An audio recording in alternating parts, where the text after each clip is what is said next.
Hello students, this is Ashish Paliwal, one of the director in Invictus। और class 9th में diversity chapter में हम लोग animal kingdom या एनिमल क्लासिफिकेशन को पढ़ रहे थे और अभी हमने सिलेंट्रेटा फाइलम जो है वो कंप्लीट कर लिया था। सो नेक्स्ट आगे बढ़ते हैं बच्चों अगले फाइलम की तरफ जो है टीनोफोरा। और टीनोफोरा फाइलम को हम एनिडेरिया फाइलम भी कहते हैं। आपको याद होगा सिलेंट्रेटा को हमने निडेरिया कहा था और यहाँ हम टीनोफोरा को एनिडेरिया फाइलम कह रहे हैं।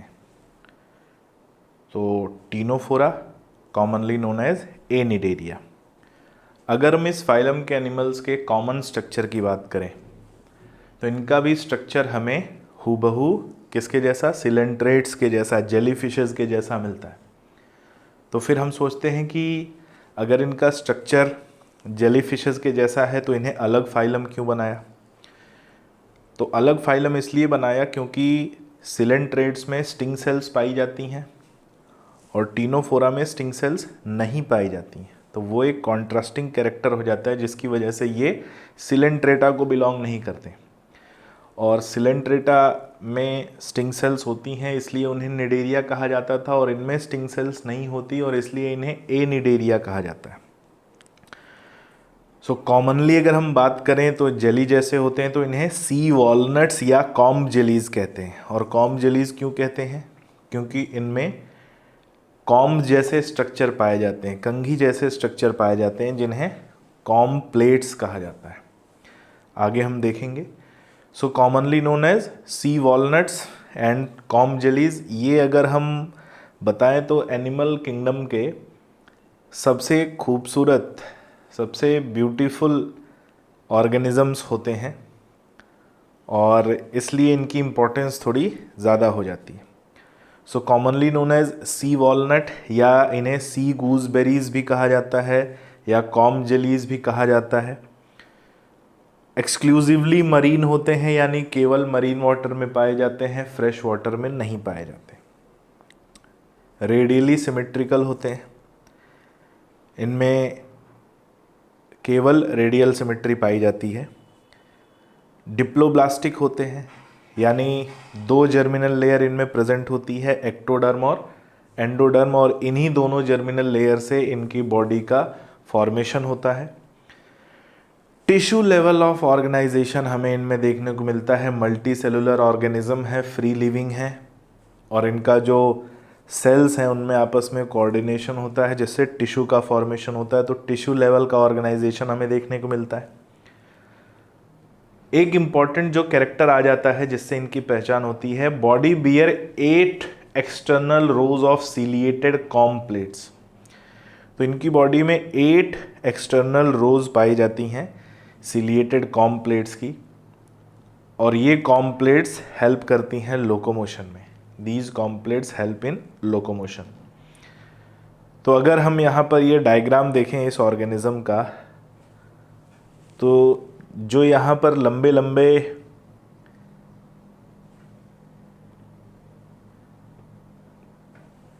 ये स्ट्रक्चर दिख रहे हैं long, these are not comb plates, these are tentacles। one pair of tentacles भी पाए जाते हैं। so these are what? tentacles। और जो ग्रीन कलर की स्ट्रिप दिख रही है, ग्रीन कलर की strip, this strip is comb plates. तो कंफ्यूज नहीं होना बेटा, 8 कॉम्ब प्लेट्स होती हैं और कुछ ऐसे होते हैं जिनमें a pair of tentacles are also found. ठीक है, a pair of tentacles are also present.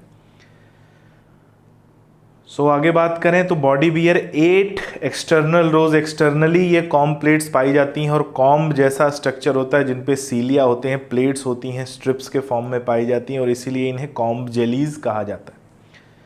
और ये जो कॉम्ब प्लेट्स होती हैं ये हेल्प करती हैं लोकोमोशन के लिए। Digestion is both intra cellular and extra cellular. इनमें होलोजोइक न्यूट्रिशन देखने को मिलता है। ये प्रेडेटर टाइप के ऑर्गेनिज्म होते हैं, दे हंट्स एंड ईट। और इनमें जो न्यूट्रिशन है होलोजोइक और डाइजेशन इनमें एक्स्ट्रा सेलुलर और इंट्रा सेलुलर दोनों पाया जाता है। एक बड़ी इंपॉर्टेंट पॉइंट आ जाता है जिसकी वजह से ये सबसे खूबसूरत एनिमल कहे जाते हैं, बायोल्यूमिनेसेंस।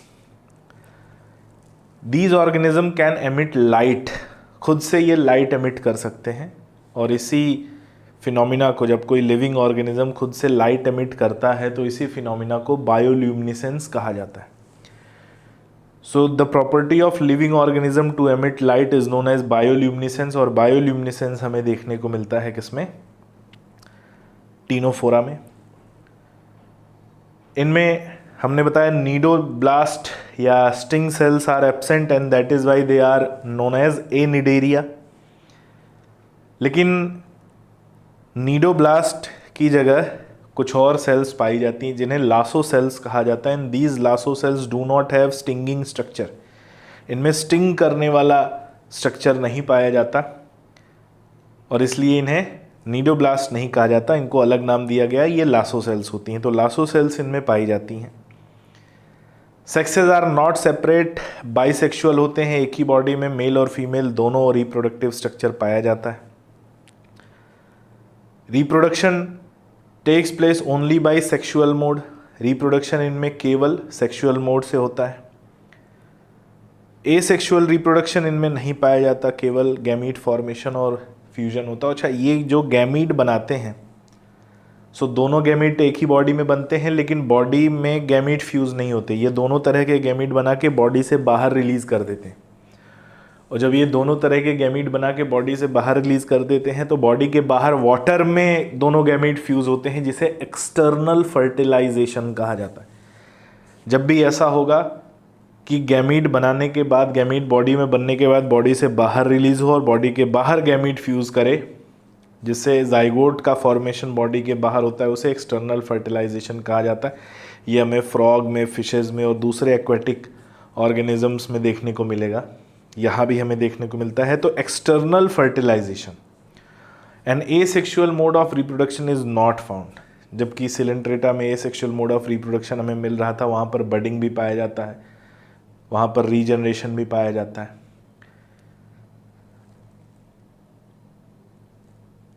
दूसरा एक बड़ा इंपॉर्टेंट पॉइंट आ जाता है इनके जाइगोट के डेवलपमेंट। जाइगोट डेवलप होता है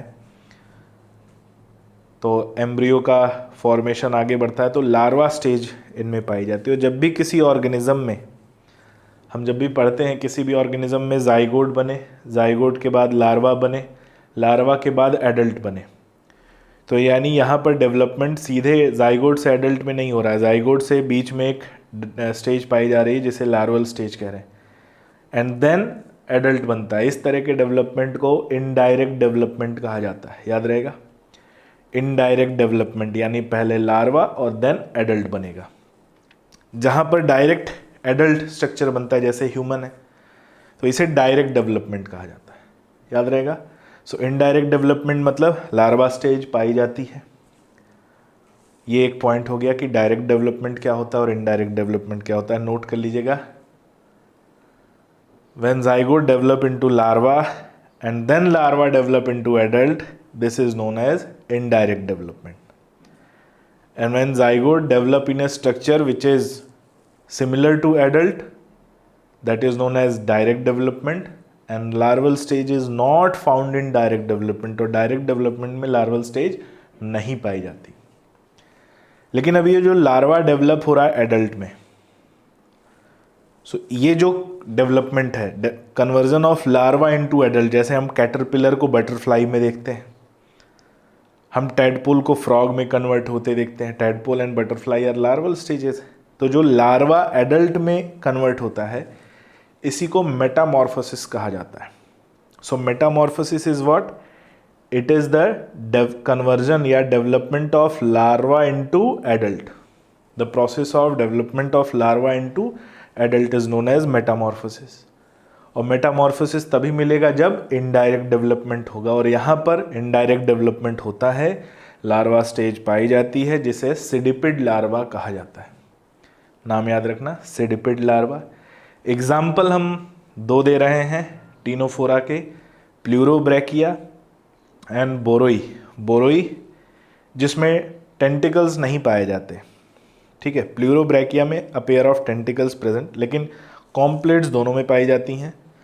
और बोरोई को स्विमिंग कैट आई भी कहते हैं, ठीक है। तो ये था हमारा फाइलम टीनोफोरा।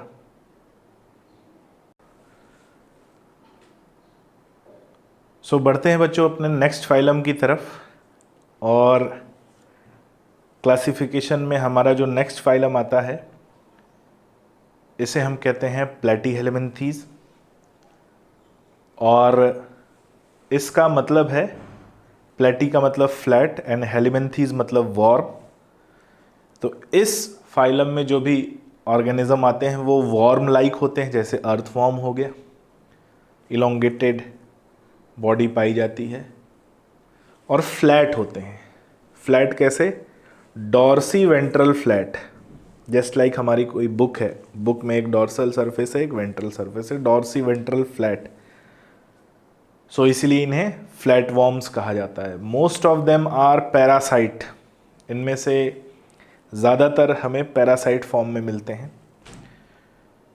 सो देखते हैं इनके जनरल कैरेक्टर। तो प्लेटीहेलमिन्थीज के जो एनिमल्स हैं they are generally called as flat worms because they have dorsoventral flat body. They contain bilateral symmetry, bilateral symmetry इनमें पाई जाती है। बीचों बीच इनमें हम दो पार्ट में डिवाइड करते हैं, तो इनमें एक लाइन ऑफ सिमेट्री बनती है जिससे दो इक्वल हाफ बनते हैं, एक लेफ्ट और एक राइट। सो इसे बाइलेटरल सिमेट्री हम कह रहे हैं। ट्रिप्लोब्लास्टिक होते हैं। Triploblastic means all the three germinal layer are present in them, ectoderm, endoderm and mesoderm also. अब याद रखें कि इससे पहले जितने थे सभी डिप्लोब्लास्टिक थे। प्लेटीहेलमिन्थीज पहले ऐसे ऑर्गेनिज्म हैं जिनमें मेसोडर्म का फॉर्मेशन होता है, यानी पहले ऐसे ऑर्गेनिज्म हैं जो ट्रिप्लोब्लास्टिक होते हैं। डॉर्सोवेंट्रली फ्लैट, अपर सरफेस जो है डॉर्सल एंड अर्थ की तरफ जो सरफेस होती है वो वेंट्रल। एक बड़ा इंपॉर्टेंट एसीलोमेट, एसीलोमेट होते हैं। Mesoderm is still present but body cavity is not present. So body cavity absent होती है एसीलोमेट, और एसीलोमेट के ये एग्जाम्पल हैं। Their digestive cavity has a single opening with mouth only and anus is absent. तो इनका जो digestive cavity होती है उसमें सिंगल ओपनिंग पाई जाती है जिसमें माउथ ही होता है, और वही माउथ एनस की तरह भी काम करता है, उसी से इंजेशन और इजेशन दोनों होता है, यानी single opening performing both the process of ingestion and egestion. और आपको याद होगा मैंने बोला था जिस ऑर्गेनिज्म में इनर कैविटी में सिंगल ओपनिंग पाई जाती है उसे ब्लाइंड सैक बॉडी प्लान कहा जाता है। तो इनमें भी हमें देखने को मिलता है क्या? Blind sac body plan.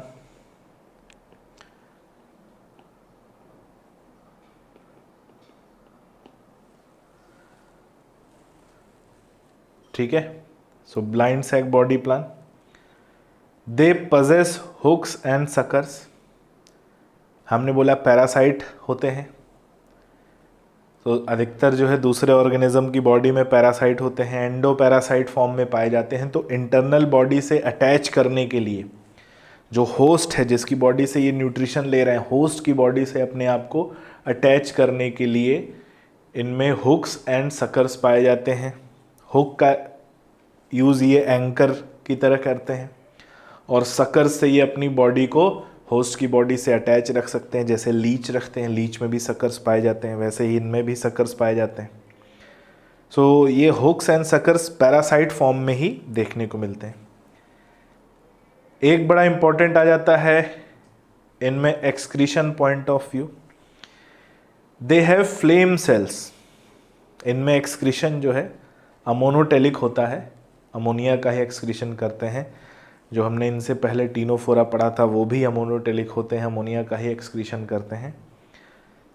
लेकिन इनमें पाई जाती है एक खास तरह की सेल पाई जाती है जो एक्सक्रीशन परफॉर्म करती है। जैसे हमारी बॉडी में किडनी होती है टू परफॉर्म एक्सक्रीशन, वैसे इनकी बॉडी में फ्लेम सेल्स और प्रोटोनेफ्रीडिया आर प्रेजेंट। तो फ्लेम सेल्स जिसे वाइब्रेटिंग सेल्स भी कहा जाता है, या इसका एक और नाम है सोलेनोसाइट्स।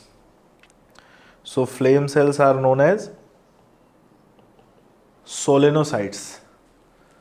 सो फ्लेम सेल्स और vibrating cells are present which is known as solenocytes, या इसी को प्रोटोनेफ्रीडिया बोलते हैं। They perform excretion.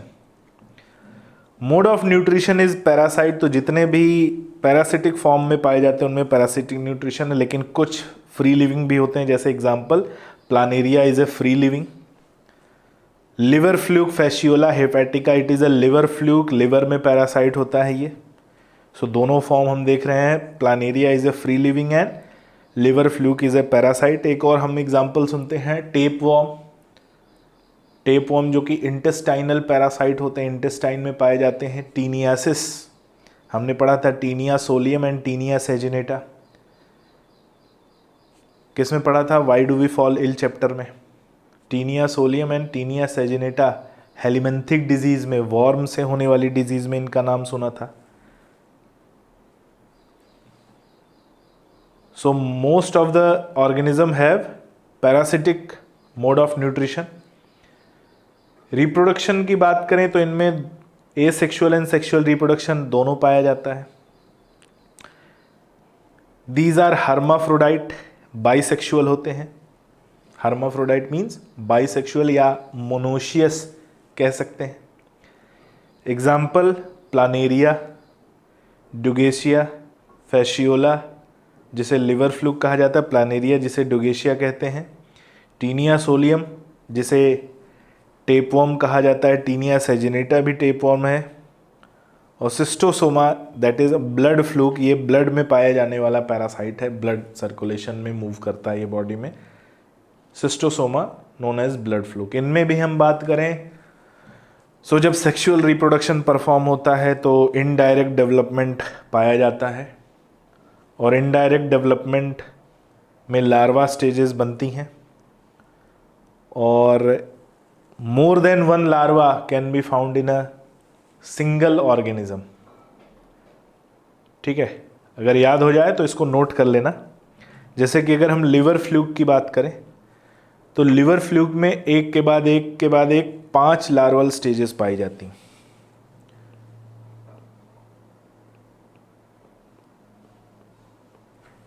So liver fluke consist of 5 larval stages. कौन कौन सी नोट कर लेते हैं, अगर याद हो जाए तो अच्छी बात है, हायर क्लासेस में आपको हेल्प करेगा। नहीं याद हो तो ये याद रखना कि इनमें लार्वा स्टेज पाई जाती है।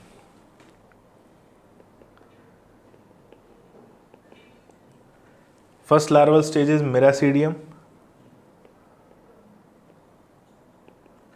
Then sporocyst, then redia, then Cercaria,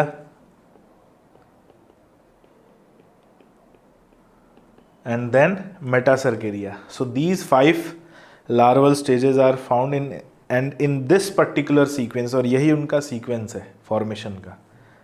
सो इनडायरेक्ट डेवलपमेंट इनमें भी पाया जाता है, more than one larva are found.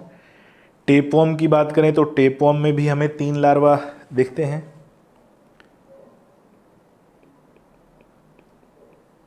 Cysticercus, ऑन्कोस्फियर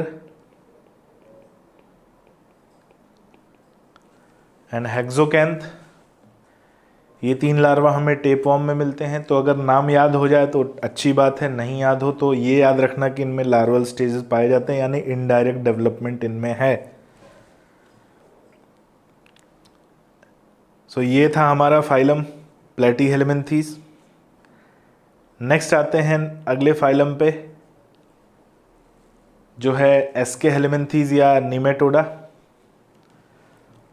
और एस्के हेलमिन्थीज या निमेटोडा जो है राउंड शेप के होते हैं, जैसा कि प्लेटीहेलमिन्थीज फ्लैट होते थे, एस्के हेलमिन्थीज या निमेटोडा राउंड शेप के होते हैं, और इसलिए इन्हें राउंड वॉर्म कहा जाता है।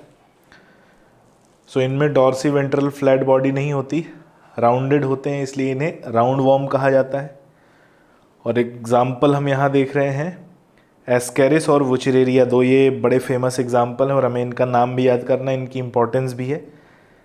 एस्केरिस जिससे डिजीज़ होती है एस्केरियासिस, और वुचरेरिया जिससे डिजीज़ होती है एलिफेंटियासिस या फाइलेरिया बोलते हैं इसे, फाइलेरियासिस। तो यहाँ पर दो डायग्राम हमें दिख रहे हैं इनके, एक मेल का और एक फीमेल का। दोनों की बात करें, मेल और फीमेल दोनों के स्ट्रक्चर को अगर हम पहचानने की कोशिश करें कि कौन मेल है और कौन फीमेल है, तो सबसे पहले ये पहचानेंगे कि साइज़, मेल का साइज़ फीमेल के कंपैरिजन में छोटा मिलेगा। So male is smaller in size and male is curve from its anal end, anal end से मेल जो है वो कर्व पाया जाता है। So male is found curve from its anal end, जहाँ एनस होता है एनस के एंड से ये कर्व होता है। और फीमेल का जो साइज है वो लॉन्ग होता है and it is found straight, उसका स्ट्रेट स्ट्रक्चर पाया जाता है।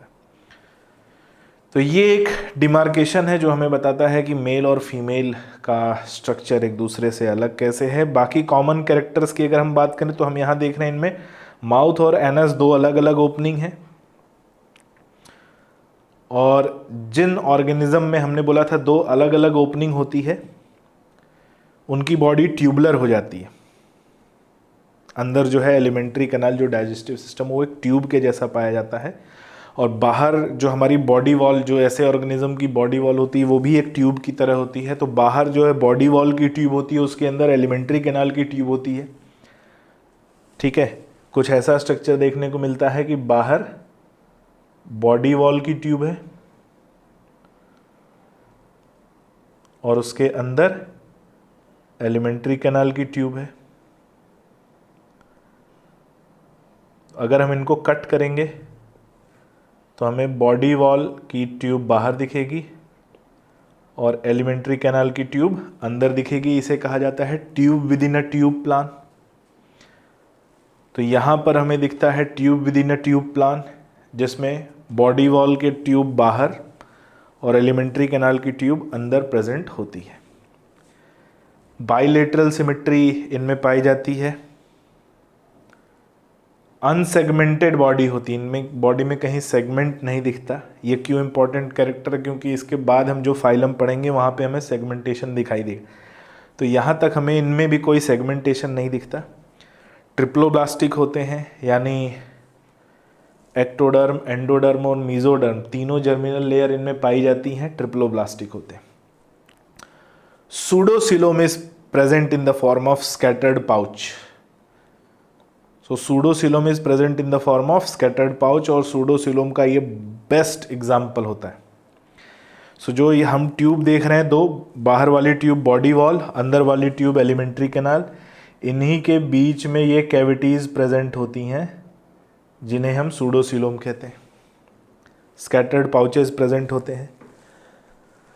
सो alimentary canal is tubular having both mouth and anus. Alimentary canal tubular होता है जिसमें दोनों माउथ और एनस पाया जाता है, और इसी को हम tube within a tube plan कह रहे हैं। Most of them are free living, इनमें से अधिकतर जो है वो फ्री लिविंग है, but some live in moist soil, कुछ मॉइस्ट सॉइल में पाए जाते हैं।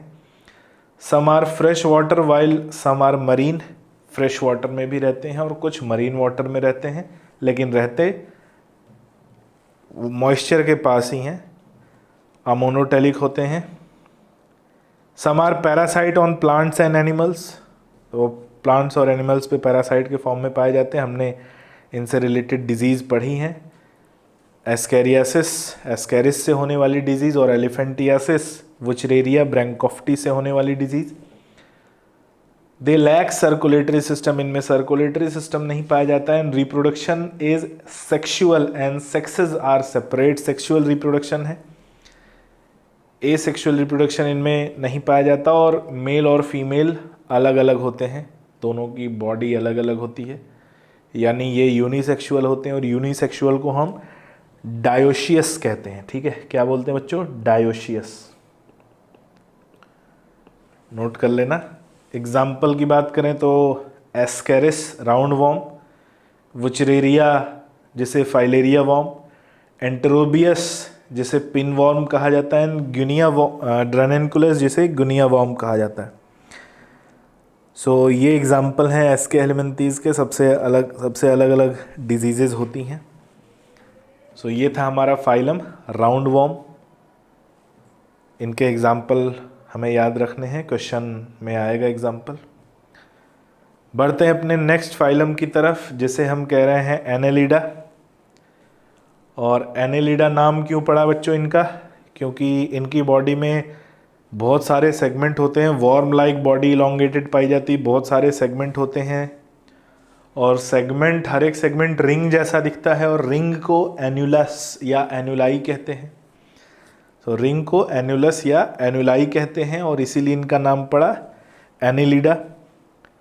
सो रिंग सेगमेंट्स इनमें पाए जाते हैं जिसकी वजह से इनका नाम पड़ा है एनेलिडा। और इनमें जो सेगमेंट्स होते हैं they are true segment. True segment से मतलब है they are both present externally as well as internally. ये सेगमेंट इनकी बॉडी में बाहर भी प्रेजेंट होते हैं और ये सेगमेंट इनकी बॉडी में अंदर भी प्रेजेंट होते हैं।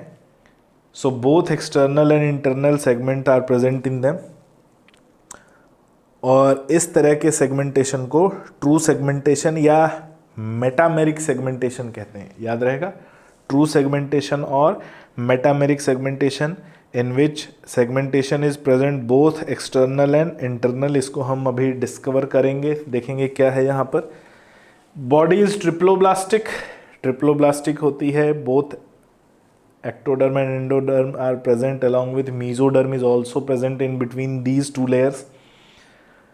बाइलेटरली सिमेट्रिकल होते हैं, सॉफ्ट बॉडी होती है, इलोंगेटेड होते हैं, वॉर्म लाइक होते हैं यानी वर्मी फॉर्म होते हैं, सिलेंड्रिकल भी हो सकते हैं और डॉर्सीवेंट्रल भी हो सकते हैं।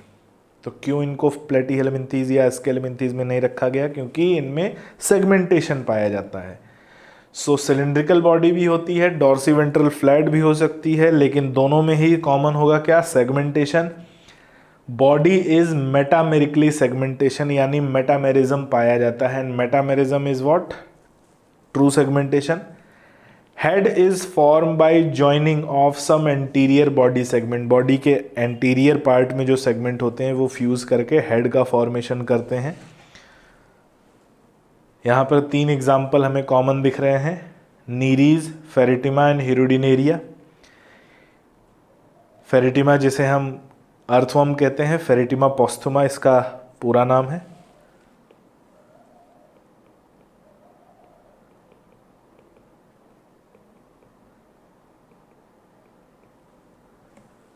सो फेरिटिमा पोस्थुमा, अर्थवर्म, सभी में हम देख रहे हैं हमें सेगमेंटेशन दिख रहा है। और जो हिरुडिनेरिया जिसे लीच कहते हैं, कॉमनली हम इसे लीच कहते हैं, इसमें सकर्स भी दिख रहे हैं।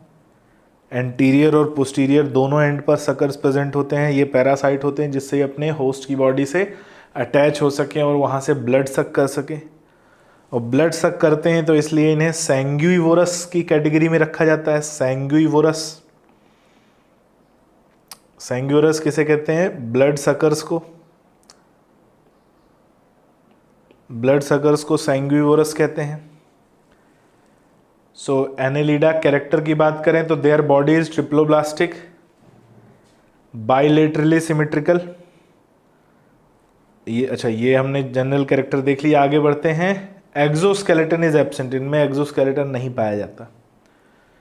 और बॉडी पर जो एक थिक क्यूटिकल की कवरिंग पाई जाती है, ये इंपॉर्टेंट है। Cuticle covering is present over their body. Earthworm पे भी हमें जो ऊपर जो ब्राउन कलर की कवरिंग दिखती है वो ब्राउन कलर होता है due to presence of a pigment known as porphyrin. So brown colour जो दिखता है that is due to porphyrin. ये पिगमेंट पाया जाता है। और जो ऊपर लेयर होती है दैट इज क्यूटिकल की लेयर पाई जाती है। Thin cuticle layer is present इनमें।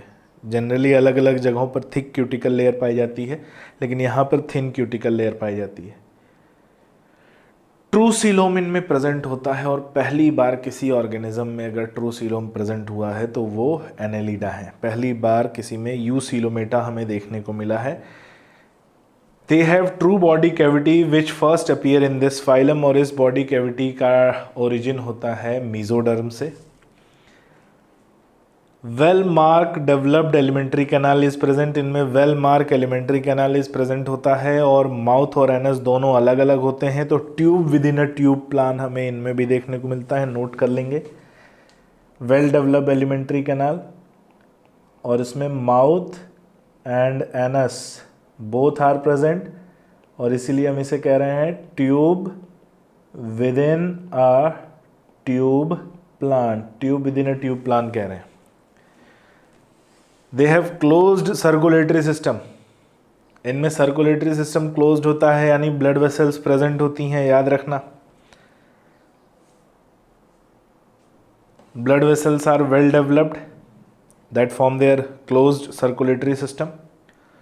Locomotion also takes place with the help of chitinous projections known as setae. So इनकी बॉडी वॉल से एस शेप के, कैसे, एस शेप के स्ट्रक्चर्स बाहर निकले होते हैं। They are made up of chitin and these structures are known as setae. इन स्ट्रक्चर्स को क्या कहा जाता है? सीटे। एग्जाम्पल अर्थवॉर्म में ही पाया जाता है, और अर्थवॉर्म में ये लोकोमोशन में हेल्प करता है। So setae help in locomotion. They are made up of chitin, और बहुत सारे होते हैं, बहुत छोटे होते हैं, इसलिए हमें जनरली बाहर से देखने पर दिखाई नहीं देते, लेकिन they are present and they are very minute in shape. Excretion takes place by nephridia, excretion इनमें नेफ्रीडिया से होता है। यहाँ पर इंपॉर्टेंट आ जाता है कि दे आर यूरियोटेलिक, इनका जो एक्सक्रीशन है वो यूरिया के फॉर्म में होता है, और यूरिया के फॉर्म में एक्सक्रीशन करने वाले ऑर्गेनिजम्स को यूरियोटेलिक कहा जाता है। ये टेरेस्ट्रियल एनिमल्स का, टेरेस्ट्रियल ऑर्गेनिजम्स का कैरेक्टर है, जो लैंड पर रहने के अडॉप्ट होते हैं, लैंड पर रहने के लिए अडॉप्ट होते हैं, उनमें पाया जाता है यूरियोटेलिक एक्सक्रीशन। सो ये एक अडाप्टेशन इनमें हमें देखने को मिलता है, जो टेरेस्ट्रियल अडाप्टेशन है। और कौन यूरियोटेलिक हमें मिलता है बेटा? तो हमें फ्रॉग मिलते हैं, मैमल्स यूरियोटेलिक मिलते हैं। Nervous system has dorsal brain, इनके नर्वस सिस्टम में ब्रेन भी फॉर्मेशन हो जाता है, ब्रेन का फॉर्मेशन पाया जाता है, डॉर्सल साइड में प्रेजेंट होता है। मोस्ट आर एक्वेटिक, अब यहाँ पर बात आती है कि मोस्ट आर एक्वेटिक होते हैं, मरीन और फ्रेश वाटर में भी पाए जाते हैं। Some are also found in moist soil, जैसे कि अर्थवॉर्म। सम आर टेरेस्ट्रियल, और leech has a special botryoidal tissue और कनेक्टिव टिश्यू। लीच में खास तरह का फैट स्टोर करने वाला टिश्यू पाया जाता है, खास तरह का फैट स्टोरिंग टिश्यू पाया जाता है, जिसे बोट्रॉइडल टिश्यू कहा जाता है। And it is type of connective tissue, हम टिश्यू चैप्टर में पढ़े हैं, तो ये भी एक पॉइंट है। रिप्रोडक्शन की बात करें तो इनमें सेक्सुअल रिप्रोडक्शन ही पाया जाता है, और डेवलपमेंट की बात करें तो इनडायरेक्ट डेवलपमेंट देखने को मिलता है। ट्रोकोफोर लार्वा, नाम नोट कर लेना, trochophore larva.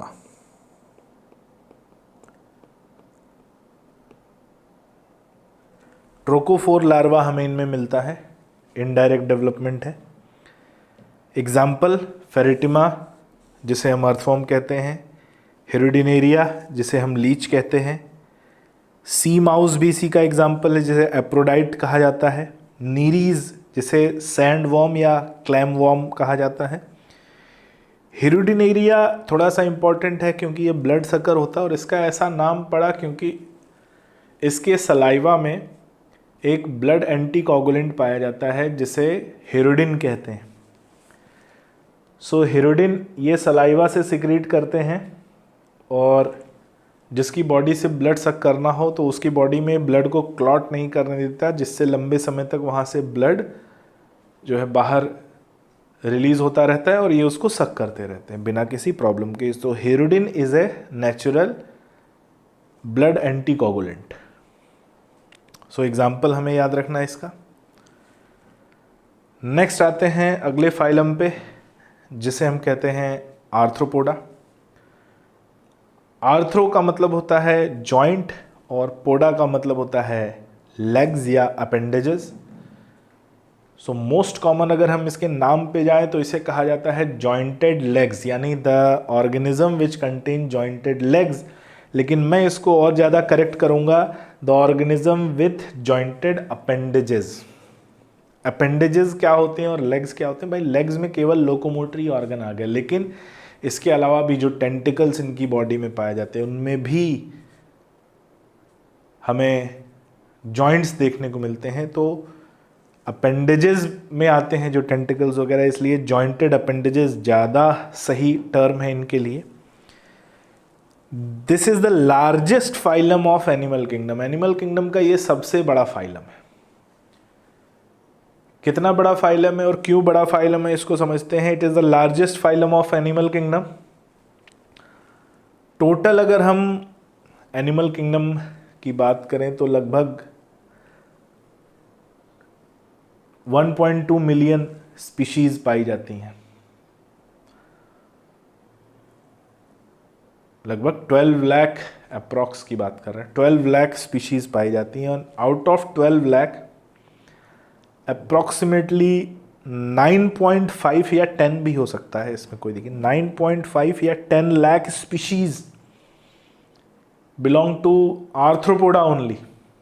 9.5 will be most appropriate. So 9.5 lakh species belong to arthropoda only, यानी 12 लाख में से 9.5 लाख आर्थ्रोपोडा में ही बिलोंग करते हैं। और इस 9.5 लाख में से 9 lakh are insects. 9 lakh species are insects. तो इंसेक्ट्स सबसे बड़ा क्लास है इंसेक्टा, हेक्सापोडा भी कहा जाता है उसे, और उसकी वजह से आर्थ्रोपोडा सबसे बड़ा फाइलम बन जाता है किसका? एनिमल किंगडम का। So it is the largest phylum in animal kingdom. Body is triploblastic.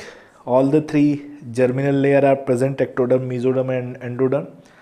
Bilaterally symmetrical भी होते हैं, मेटामेरिकली सेगमेंटेड, यानी इनमें भी हमें सेगमेंटेशन मिलता है और बाइलेटरल सिमेट्री इनमें पाई जाती है। And metamerically segmented they are also. They have exoskeleton made up of protein and chitin.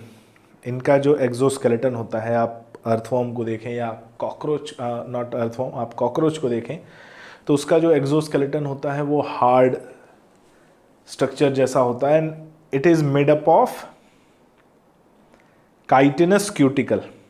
ठीक है, काइटिन और क्यूटिकल दोनों के मिलने से बनता है। Made up of protein and chitin, so chitinous cuticle. और इनका जो एक्सोस्केलेटन है वो नॉन लिविंग होता है। तो जब बॉडी ग्रो करती है तो उसी ग्रो के साथ इनके एक्सोस्केलेटन ग्रो नहीं करते। ये ठीक वैसा ही है, जैसे हम छोटे थे तो हमारी जब ग्रोथ होती थी तो हमारे लेग्स का साइज़ बढ़ता था, लेकिन जैसे लेग्स का साइज़ बढ़ता है तो शूज़ का साइज़ थोड़ी बढ़ता है। शूज़ आर नॉन लिविंग, तो हम क्या करते थे? शूज़ रिप्लेस करते थे। वैसे इनका जो बॉडी का एक्सोस्केलेटन है दैट इज़ नॉन लिविंग, तो इन्हें भी टाइम टू टाइम अपने एक्सोस्केलेटन को रिप्लेस करना पड़ता है। और ये अपने एक्सोस्केलेटन को रिप्लेस करते हैं, that process is known as moulting और एग्डाइसिस भी कहा जाता है। मोल्टिंग या ecdysis, and it is controlled by a hormone. तो पीरियोडिक अपने एक्सोस्केलेटन को शेड करते हैं, shedding of their exoskeleton periodically is known as moulting. जैसे इनकी बॉडी का साइज बढ़ता है वैसे वैसे ये टाइम टू टाइम अपने एक्सोस्केलेटन को शेड ऑफ करते हैं। ठीक वैसे ही जैसे स्नेक्स अपने एक्सोस्केलेटन को शेड करते हैं, तो वैसे ही आर्थ्रोपोड्स में भी शेडिंग ऑफ एक्सोस्केलेटन पाया जाता है और उसे हम मोल्टिंग कहते हैं। They have complete alimentary canal with mouth and anus. इनमें कंप्लीट एलिमेंट्री कैनाल पाया जाता है जिसमें माउथ और एनस दोनों है। तो यहाँ भी tube within a tube plan हमें मिलेगा बच्चों। माउथ और एनस दोनों ओपनिंग प्रेजेंट होती है, mouth for ingestion and anus for egestion. Respiration थोड़ा सा इंपॉर्टेंट है यहाँ पर क्योंकि अलग अलग मोड से रेस्पिरेशन होता है। Respiration that occur general by body surface, body surface से भी रेस्पिरेशन हो सकता है, गिल्स से भी रेस्पिरेशन हो सकता है, ट्रैकिया से भी रेस्पिरेशन होता है और बुक लंग्स से भी रेस्पिरेशन होता है। गिल्स से होने वाले रेस्पिरेशन को ब्रैंकियल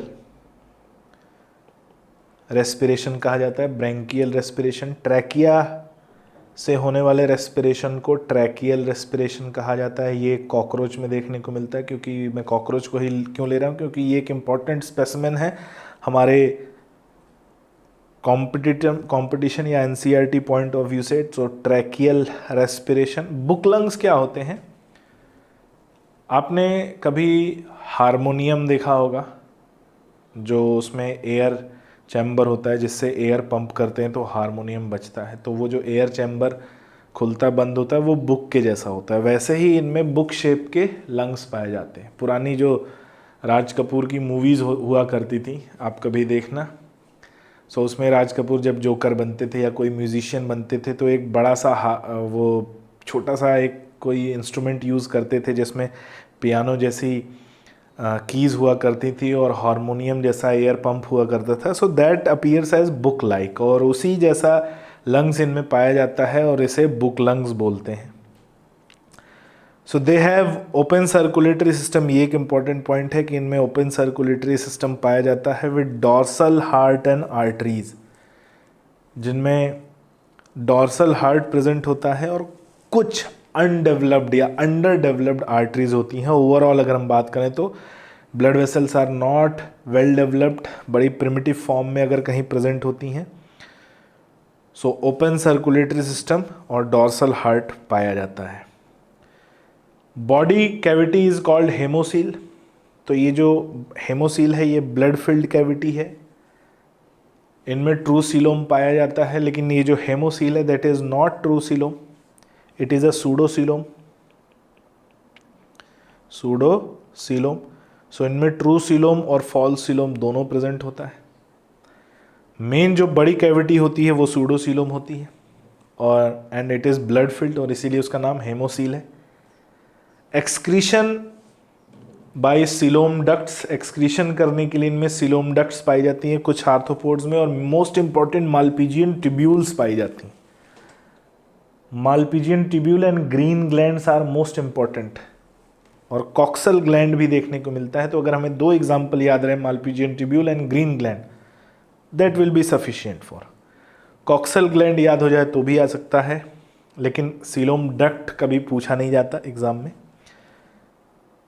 लेकिन मालपीजियन ट्यूब्यूल और ग्रीन ग्लैंड्स कई बार पूछे जाते हैं। सेक्सेस आर सेपरेट, यानी मेल और फीमेल अलग होते हैं। ईच यानी मेल और फीमेल अलग होते हैं, यानी they are unisexual and dioecious, जिसे हम कह रहे हैं यूनिसेक्सुअल। ईच सेगमेंट अगर हम बात करें तो इनके हर एक सेगमेंट में अ पेयर ऑफ लेटरल और जॉइंटेड अपेंडेजेस पाए जाते हैं, लेकिन ये पूरी तरह से स्टेटमेंट पूरी बॉडी के लिए नहीं है। ये स्टेटमेंट केवल इनकी बॉडी के थोरैसिक रीजन के लिए। थोरैसिक रीजन क्या होता है समझिएगा, जैसे हमारी बॉडी है और हमारी बॉडी में हेड, थोरैक्स और एब्डोमेन तीन पार्ट पाए जाते हैं। डायफ्राम के ऊपर वाला पार्ट थोरैक्स होता है, डायफ्राम के नीचे वाला पार्ट एब्डोमेन होता है।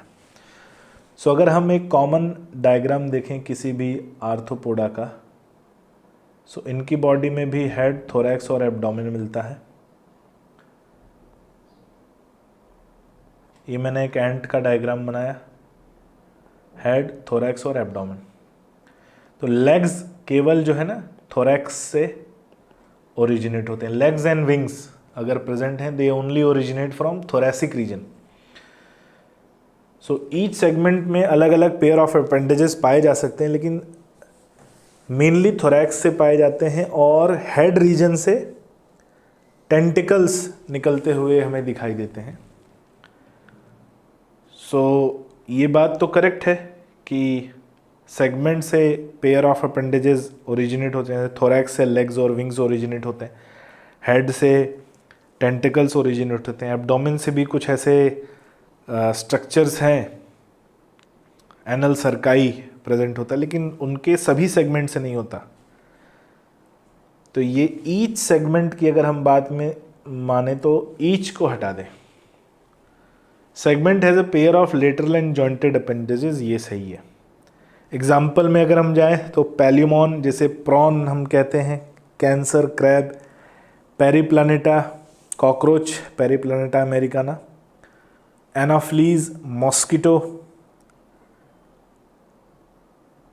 एरेनिया जैसे स्पाइडर एपिस हनी बी, कैरेक्सस बटरफ्लाई, पैलियोमस स्कॉर्पियन, लेपिस्मा जिसे सिल्वर फिश कहा जाता है, याद रखना Lepisma is an insect known as silver fish. क्या होता है, पुरानी ओल्ड बुक्स को कभी आप देखें, पुरानी किताबों खोलेंगे तो उसमें छोटे छोटे सिल्वर कलर के इंसेक्ट्स पाए जाते हैं, that silver coloured insects are known as Lepisma या सिल्वर फिश।